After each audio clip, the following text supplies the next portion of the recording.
When I awoke, I was in a place I did not recognize.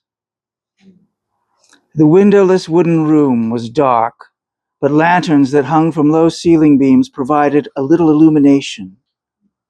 John and some members of our Corpus Christi play were gathered around my bed looking at me with relief and concern. The room was gently swaying. I felt my bandaged face. Where am I? On a small ship docked at the city's port, answered my temporary guardian. Where's Robert? Still missing. What day is it? Wednesday. You gave us all quite a scare. He gave me some broth and a sip of wine. The other kindly mariners smiled, wished me well, and went upstairs to the ship's deck.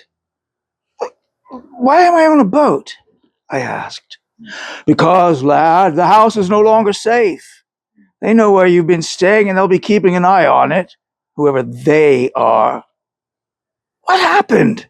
I was suddenly alarmed. Never mind what happened. It's your turn to say what happened. What in the devil's hell is going on around here? With more than a touch of irony, I explained that I had been attacked by 4 gargoyles who had come to life in the cathedral, and that I had killed them all, 2 with my bare hands. Then I began to intellectualize on the nature of miracles and objective reality. Obviously, I told him, there were 3 possibilities. Either I had suddenly gone mad and it had all taken place in my imagination but not in reality, or it had happened in the external world and some poor priest had spent a nauseating morning mopping up gargoyle blood and disposing of the corpses, or, finally, reality itself was mutable and subjective, and therefore the event could have literally taken place for me and no one else. This is not a time for your smirks, boy, nor for a lecture in philosophy. I assure you, I replied, that the story is true and the philosophy necessary. And the smirk is only because I know you will not believe me. That shows how much you know. Stranger things have happened, for sure. Marge went into your room yesterday and an old woman was there turning the place upside down. When Marge demanded to know her business, the woman flew right out the window. Flew! Right out the window! Lord have mercy. I think I've met this woman. Tom, that's not all. Strange things are happening everywhere. The whole town is on edge. 4 babies have been born since Trinity Sunday. None of them have index fingers. I decided that under the circumstances, the priest would want me to confide in my friend, as he had a right to know why his life had degenerated into chaos. The man listened with reverence and suspense while I told him that Father Blackpool had obtained the finger of St. Joseph, and that it had been stolen before he could return it, and that now the magician who had loaned it to him was upset. The only detail I omitted was that the owner of the relic was a troll. At the time, this seemed distracting and irrelevant. We then talked about what our next move should be. Marjorie was now staying across town at the home of her cousin, and John and I were hidden discreetly in the bowels of a ship with a crossbow by our side. How long should we stay in hiding? We both had an inexplicable feeling that the priest would soon appear. John's advice was to stay in the boat for now and decide the course of action one day at a time. I felt that I should not stay in one place for too long, as the witch would soon find me. Then John suggested a remarkably clever plan. What better place for a boy my age to hide than in the middle of a play before a large crowd disguised as an old shrew? No one could recognize me. Tomorrow was Corpus Christi, and the best place to hide would be out in the open. My ear and arm were smarting profusely, but my strength and humor were improving, and a plate of bread and cheese washed down with a pint of ale made me feel ready for anything. We turned in early, as each guild had to report to the city gates at 4:30 in the morning. We were up at 3 and in costume by 3:30. I gazed at myself in the looking glass and was impressed by the transformation. The wig, the blackened teeth, the dress with the enormous bosom, and the matronly scarf wrapped around my wounded head made everybody laugh. Our walk to the entrance of the city was greeted and hallooed by townsfolk who were already up and waiting to get a good spot from which to view the parade and the dramas. Some had already begun eating nuts and drinking ale. On our way to the gates, John explained to me that the general frightened mood of the city had been exacerbated by recent controversies regarding the plays. Certain members of the ecclesiastical establishment had complained to the mayor that Annas and Caiaphas, Christ's brutal judges, were being represented as contemporary bishops. They resented the satirical comparison. For Christ to enter York and be condemned by the governing power structures, they felt, would be a subversive criticism of the way the city conducted business. They also objected to some of the explicit language, the comedic use of farting on stage, and the general carnival atmosphere of the audience. But the good news was that the dramas were so popular that the city's prosperity now depended on them. When we arrived at the gates, the pageant wagons on which the plays were to be performed were already lined up. No fewer than 24 Christs were present, conversing with each other, telling jokes, and drinking cider. The Guild of Sausage Makers arrived 10 minutes late, and Judas was stuffing his costume with the innards of a pig, preparing himself for the big moment when his intestines would spill out on stage. Our play was the 9th to be performed, and would be over by noon, and we begged the shipbuilders who preceded us not to eat all the roasted goose before we could make it to the booth and help them finish it off. By dawn, the city square was packed, and the parade began with the elevated Eucharistic host carried solemnly through the streets, followed by ecclesiastical and civic leaders, and then the city's peacekeepers, who marched to enthusiastic applause in their polished ceremonial armor. Finally, the history of the world was ready to unfold, and the city prepared to receive the human incarnation of God. York had become Jerusalem. We waited while our neighboring guilds performed the fall of Lucifer, the creation of the world, Adam and Eve in Eden, the expulsion from the garden, Cain and Abel, and the building of the ark. After the shipbuilders demonstrated their piety and carpentry, our domestic comedy was about to begin.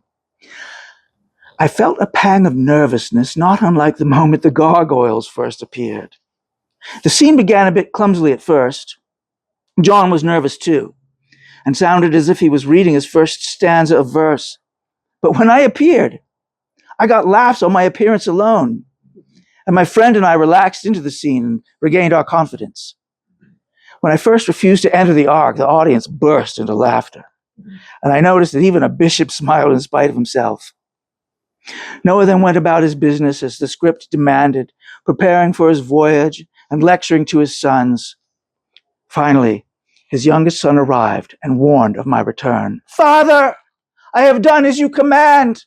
My mother comes to you this day." "She is welcome. Understand, this world shall soon be wasted away." "Where are you, Noah?" "Lo, here at hand. Come hither fast, dame, I you pray." "Think you that I will leave dry land and come up there today? Nay, Noah, I am not bound to try to leap o'er wells. Come, children, come get dressed for town." "Nay, certainly you will drown." "In faith, you might as well come down and go do something else." The men in the audience roared when I began to try on different hats and getting ready for my shopping excursion. I was so lost in my performance that I actually felt like a hardened old shrew, and it seemed to me, in the excitement of the play, that my hands and face were truly wrinkled, my voice actually old, my mouth toothless. Then came the moment of the big conflict. Noah descended the gangplank to get me. It is God's will without a doubt. Nay, by my troth, you get a clout! And here something remarkable happened. I punched John in the face as we rehearsed, but my strength was surprising. I accidentally knocked out 4 of his front teeth and sent him flying backwards up the gangplank. The audience considered this the best part of the play and applauded rabidly. John tried to swagger it off and continue the play with a bloody mouth. He came down the gangplank to carry me up, but I involuntarily punched him in the stomach and pushed him to the ground. The crowd was gleefully beside itself. Then I realized that what I had sensed before was actually true. I had become the shrew of the play. My hands were old and withered, my eyesight blurred, my mouth toothless, and my bowels almost incontinent. John dragged himself to his feet, and I could see that he recognized what had happened to me. Immediately, a torrential rain burst from an unexpected cloud overhead, and a terrific wind blew through the city square, taking hats, wigs, scenery, and food with it. The crowd found this part of the play a little too realistic, and some of them panicked and ran screaming. The rain came down so unmercifully that everyone was forced to take some shelter. Most people rightfully took this as a bad omen and retreated to their homes. A few who prided themselves on their rationality said it was just a coincidence and decided to wait it out.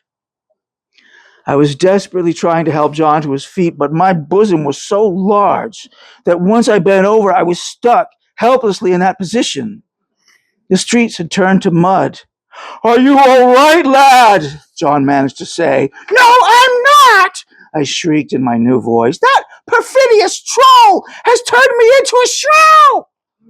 Suddenly, 4 armored men on horseback appeared with swords drawn. "There she is!" one of them shouted. "There's the witch that caused it to rain! Justice, retribution, and King Edward!" shouted another. "Kill the whore!" "You've made a mistake!" I managed to respond, but as the leader halted to arrest me, I took him by surprise by turning back quickly into a 12-year-old boy. He fell off his horse, and I ran down a narrow, muddy street to avoid the others. They followed in quick pursuit. I pressed against the narrow doorway of an inn and allowed them to pass. Fortunately for me, the street was a dead end, and they had difficulty turning their horses back around. "The little bastard is a witch, all right. Get your horse out of my way, and I shall catch him. I want to put him in chains myself. Hang him to the prison wall next to Robert of Blackpool. Let him burn with the priest of Satan tomorrow morning." I sprinted down another alley, and they were on my trail again. I rounded a corner and heard a female voice say, "Here, Thomas, through this window." I dove through the open window just before the first horse rounded the corner and landed in a pile of cloth. The girl and I ran through the textiles shop, down another street, and stopped behind a blacksmith shop. We entered an empty horse's stall and huddled together in the shadows. After a long pause, the danger seemed to be over, but we were panting too hard to speak. The rain was beginning to stop. "Who are you?" I said finally. But then I saw that she was wealthy and beautiful, and somehow I knew before she spoke. "I am Catherine Laporte. I have the relic you've been looking for." "You have the relic!" I exclaimed in an angry whisper. "Do you realize how much trouble you have caused? Just like the witch. The relic saved your life, but that wasn't good enough for you, was it? How in hell did you know where it was hidden? Good God, the trouble you have caused!" "Do you realize how much good I was able to do with it?" she said calmly. "The life of one girl means nothing. I was able to take the relic through the ghettos of York and heal the sick and suffering." I was startled by this unaffected confession. "But at what cost to me and my friends?" I protested. "My guardian is scheduled to be burned at the stake tomorrow morning. That relic was not yours to take. It belongs to the troll." "You are mistaken. She replied with composure. The relic belongs to Saint Joseph of Arimathea.